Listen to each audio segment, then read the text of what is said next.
अच्छा, पहली वीडियो मतलब क्वाड्रेटिक इक्वेशन का पार्ट 1 में हमने एग्ज़ाम्पल 15 करने के लिए बोला था कि नेक्स्ट क्लास से यहाँ से करेंगे। ठीक है, तो ये पार्ट 2 है और यहाँ पे हम शुरू करते हैं क्वाड्रेटिक इक्वेशंस, कंटिन्यू करते हैं आगे चैप्टर को। इसके ऊपर का मैं समझा चुका हूँ, ठीक है। अगर आपने नहीं देखा है पहले उसको देख लेना। फिर एग्ज़ाम्पल 15 से शुरू करते हैं, जो कि छूट गया था। A motorboat whose speed is 18 km per hour in still water take 1 hour more to go 24 km upstream than to return downstream to the same spot। ठीक है, अगर तुम्हें अपस्ट्रीम और डाउनस्ट्रीम के बारे में समझना है अगर अच्छे से, तो मैंने चैप्टर 3 को पढ़ाते वक्त बताया था। ठीक है, एक बार उसका पार्ट 2 शायद देख लेना चैप्टर 3 में। ये हम 4 पढ़ रहे हैं ना, क्वाड्रेटिक इक्वेशन, तो तुम लीनियर इक्वेशन वाला देखना एक बार, ठीक है।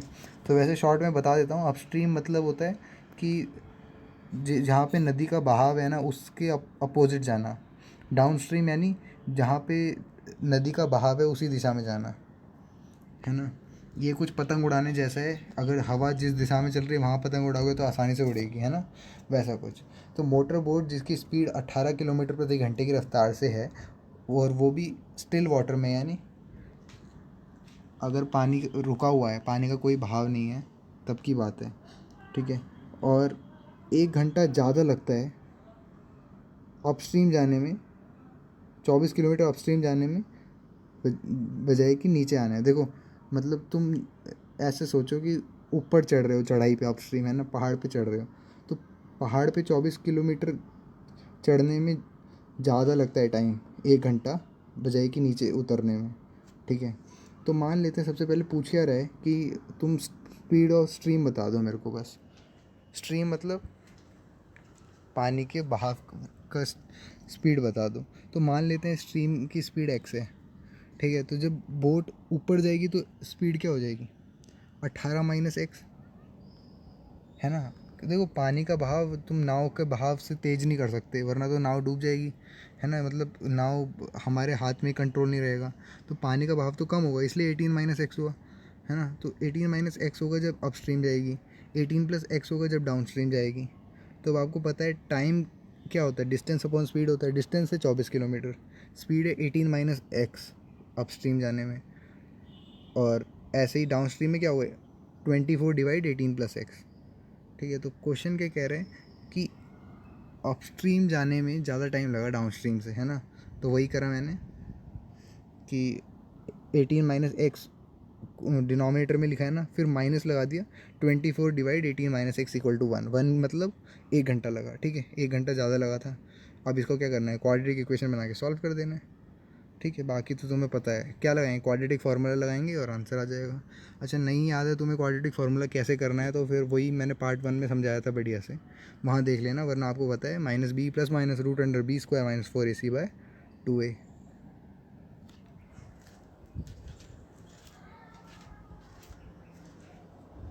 तो देखो, एक्सरसाइज 4.3 अगेन तुम्हारे लिए होमवर्क है, ठीक है। मैंने तुम्हें बोला था कि 4th क्वेश्चन तक कर लेना, वैसे जहाँ तक मेरे को याद है ना। अब तुम 5th 6th के साथ सारे क्वेश्चन कर लेना, ठीक है। अब नेचर ऑफ रूट्स पे आते हैं फटाफट से। देखो, तुम्हें पता है कि बी स्क्वायर माइनस 4ac जो है 0 से बड़ा होना चाहिए, क्योंकि रूट के अंदर कोई नेगेटिव टर्म नहीं आ सकती, ठीक है। और we get 2 distinct real roots, तो हमें 2 रूट्स मिलते हैं, एक ये वाला और दूसरा ये वाला।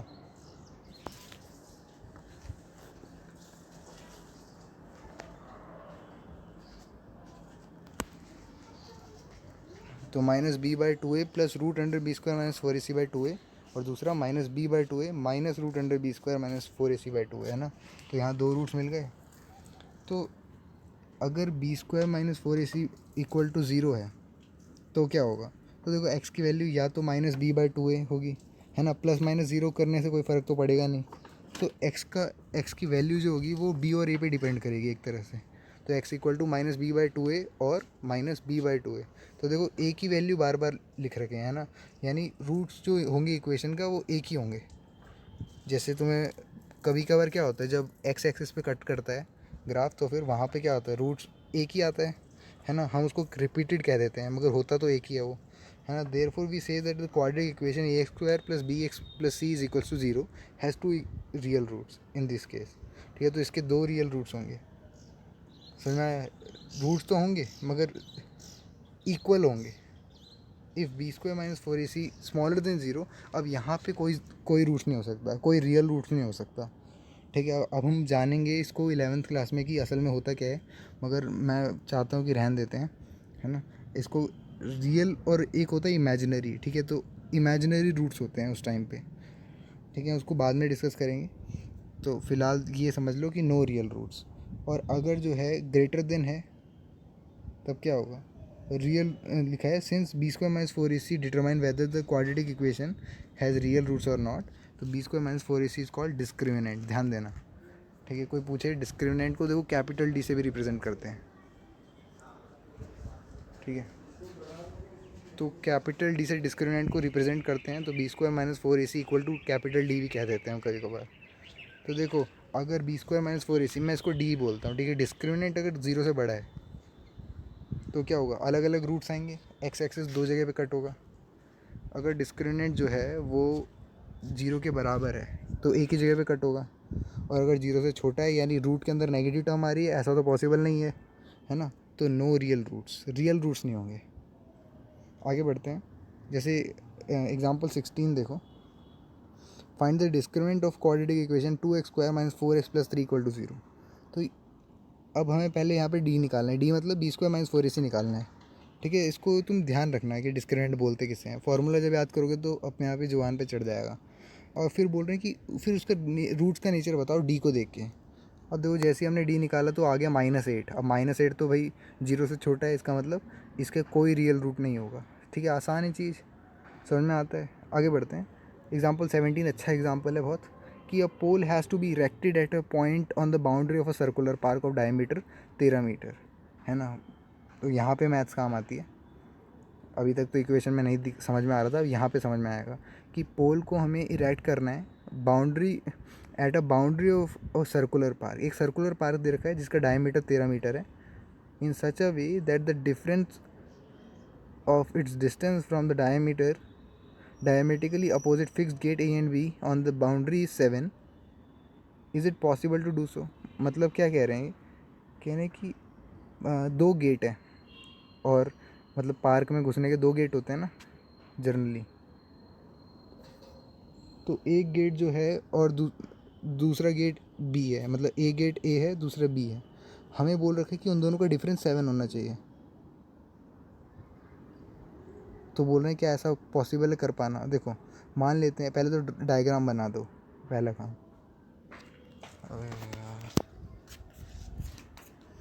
Late P be a required location of the pole. तो पी पॉइंट पे मान लेते हैं पोल है. Let the distance of the pole from the gate be x metre. ठीक है, तो हम बी गेट से एक्स मान लेते हैं. तो अब क्वेश्चन क्या कह रहा है, क्वेश्चन कह रहा है कि डिफरेंस जो होना चाहिए वो दोनों गेट में 7 होना चाहिए डिफरेंस. तो इसका मतलब दूसरा वाला ऑटोमेटिकली x+7 हो जाएगा, है ना. तो उसका डिस्टेंस पी के साथ x+7 हो जाएगा मीटर में. तो देखो अब एक चीज़ समझ में आती है हमें कि जब डायमीटर 13 सेंटीमीटर है, 13 मीटर है और वहाँ से कोई पोल पे टच हो रहा है यानी एक सरकमफ्रेंस पे टच हो रहा है, तो 90 डिग्री का एंगल बनेगा यानी राइट एंगल ट्रायंगल बनेगा. तो एंगल ए पी बी जो होगा 90 डिग्री का होगा, है ना. तो ए पी का स्क्वायर प्लस बी पी का square equal to a b का स्क्वायर. क्या लगाया हमने, पाइथागोरस लगा दिया. देख रहे हो अप्रोच, देख रहे हो कैसे करना है. मतलब कभी कभार क्वेश्चन को देख के हम अंदाज़ा नहीं लगा सकते ये क्वाड्रेटिक का क्वेश्चन था. अब मान लो ये पेपर में क्वेश्चन आ जाएगा तुम्हारे, तो तुम कैसे सोचोगे कि क्वाड्रेटिक है कि नहीं, है ना. तो इसलिए कहते हैं कि क्वेश्चन को एनालाइज करेंगे. देखो अभी हुआ नहीं है पूरा. x+7 का whole square plus x square equal to 13 square. इतना समझ में आता है. 13 का स्क्वायर तुम 20 तक के स्क्वायर याद रखो, है ना. तो 13 का स्क्वायर होता है 169. और जैसे ही हमने इसको सॉल्व करके देखा तो प्रॉपर जो क्वाड्रेटिक इक्वेशन आई उस वो आई x square plus 7x minus 60 degree, sorry 60 equal to 0, है ना. तो हमें अब x की वैल्यू निकालनी है जो कि सेटिस्फाई करे इक्वेशन को. इक्वेशन क्या थी, हम कह रहे थे भाई कि मतलब पोल से लेके बी गेट तक जाने की दूरी जितनी होगी ना उतनी पोल से लेके ए गेट पर जाने की होगी, मगर उसमें 7 और जोड़ देना, है ना. तो ये चल रहा था फिलहाल. तो देखो so it will be possible to place the pole if this equation has real roots to see if it is so और not, let us consider the discriminant. तो देखो सबसे पहला काम हमारा क्या है कि भाई ऐसा पॉसिबल है कि नहीं। वो क्वेश्चन पूछ रहे थे ना, उनको भी श्योर नहीं था कि पॉसिबल है कि नहीं। तो पॉसिबल कब होगा, पहले तो रियल रूट्स होने चाहिए। तो देखा तो डिस्क्रिमिनेंट निकाल के देखा तो 289 आ गया, जो कि 0 से बड़ा है ना। तो एक बात तो है कि रियल रूट्स तो होंगे दोनों। So it is possible to erect the pole on the boundary of park. तो इसका मतलब पॉसिबल है ये चीज़ करना। अब हम सीधा क्वाड्रेटिक फार्मूला लगा देते हैं। लगा के देखा, हमारा आंसर आ गया 5 और -12। माइनस हो नहीं सकता आंसर, ठीक है। पार्क में किसी माइनस जगह पे कैसे होगा काम, 5 पे हो जाएगा। तो इसका मतलब x की वैल्यू 5 हो गई, और यानी जो नया वो लगेगा, पोल लगेगा, वो b से तो 5 मीटर दूरी पे होगा, मगर a से 5 में 7 जोड़ दो कितना हो गया, 12, है ना। तो 12 मीटर दूर पे होगा। हो गया क्वेश्चन। अगले पे आते हैं, example 18। Find the discriminant of the equation this and hence find the nature of roots. तो डिस्क्रिमिनेंट निकालने फटाफट से बता देते हैं। ए बी सी पता है हमें, b² - 4ac करके देखा तो 0 आ गया। अब एक चीज़ समझ में आ गई, 0 का मतलब है यानी इक्वल रूट्स होंगे। रियल रूट्स तो होंगे, कोई दिक्कत नहीं है उसमें, मगर इक्वल रूट्स होंगे। अगर मतलब एक ही रूट होगा, ऐसे बोल सकते हैं। तो फिलहाल यहाँ पे क्या है, वैसे तुम फॉर्मूले में डाल के देखोगे तो भी तुम्हें मतलब याद करने की ज़रूरत नहीं अलग से कि -b/2a होगा, वो तो पता ही होता है, ठीक है। तो 1/3 1/3 हो गया। उसके बाद आती है एक्सरसाइज के क्वेश्चन, ठीक है। तो एक्सरसाइज के क्वेश्चन कर लेना, आखिरी वाला तो फिर आसान होता है, ठीक है। मैं सोचा समरी भी यहीं डिस्कस कर लें, चैप्टर ख़त्म हो गया एक तरह से। 6 पॉइंट है, 6 देख लेते हैं फटाफट से। समरी क्या कह रही है कि quadratic equation in the variable x is the of the form ax² + bx + c = 0 where a b c are real numbers, ठीक है। तो ये पता होगा क्वाड्रेटिक इक्वेशन क्या होती है, जिसमें x² यानी डिग्री 2 होती है और रियल नंबर्स होने चाहिए, और a की वैल्यू 0 नहीं होनी चाहिए, वरना वो लीनियर हो जाएगी। या अगर x की वैल्यू भी 0 होगी तो फिर कांस्टेंट हो जाएगा वो, है ना। और real number alpha is said to be root. Root कब कहते हैं, जब इक्वेशन को सेटिस्फाई करें। इफ़ a² + b + c = 0 यानी 0 is a quadratic polynomial and the roots of the quadratic equation are the same। तो रूट्स और जीरोस बात एक ही है भाई, ठीक है। ज़ीरो जो होंगे वो क्वाड्रेटिक पॉलिनॉमियल के होंगे, रूट जो होगा वो क्वाड्रेटिक इक्वेशन के होगा, ठीक है। बात समझ में आती है। तो रूट और ज़ीरो में अंतर पता होना चाहिए, ठीक है। If we can factorise ax² + bx + c a not equal to 0 into a product of two linear factors, then the roots of the quadratic equation can be found by equating each factor to 0। हाँ देखो, अगर हम कैसे भी करके factorise कर पाए ना एक क्वाड्रेटिक इक्वेशन को प्रोडक्ट्स ऑफ लीनियर इक्वेशन में, तो जो भी रूट्स होगा ना उस क्या बोलते हैं क्वाड्रेटिक इक्वेशन का, वो उसके फैक्टर को 0 के बराबर रखने पे होगा। एग्जाम्पल देता हूँ, वैसे तो बता रखा है मैंने तुम्हें, फिर भी एग्जाम्पल देता हूँ। मान लो कि x - 1 = 0 है, मतलब x - 1 है जो है एक फैक्टर है तुम्हारे क्वाड्रेटिक इक्वेशन का। तो x - 1 = 0 रखने पे x की वैल्यू क्या हो गई, 1 आ गई। इसका मतलब 1 जो है वो एक रूट हो गया, ठीक है। आगे बढ़ते हैं। फोर्थ कह रहा है कि the quadratic equation can also be solve by the method of completing, ठीक है। कंप्लीटिंग स्क्वायर मेथड से सॉल्व कर सकते हैं, क्वाड्रेटिक फार्मूला से सॉल्व कर सकते हैं, फैक्टराइजेशन से कर सकते हैं। अगला क्वाड्रेटिक देखो, क्वाड्रेटिक फार्मूला बता रखे क्या होता है, और उसमें कंडीशन ध्यान रखना कि 0 से बराबर या बड़ा होना चाहिए b² - 4ac, क्योंकि नेगेटिव वैल्यू रूट के अंदर नहीं आती। 6 कह रहा है, बहुत छोटी चीज़ कह रहा है, और इससे कई क्वेश्चन दिमाग में लगाने हैं तुम्हें, है ना। आखिरी एक्सरसाइज जो है वो इसी पे बेस्ड है, 4.4। तो टू रूट्स जो होंगे वो रियल और डिस्टिंक्ट कब होंगे, जब b² - 4ac 0 से बड़ा हो, यानी डिस्क्रिमिनेंट जो है कैपिटल D जो है वो 0 से बड़ा होगा।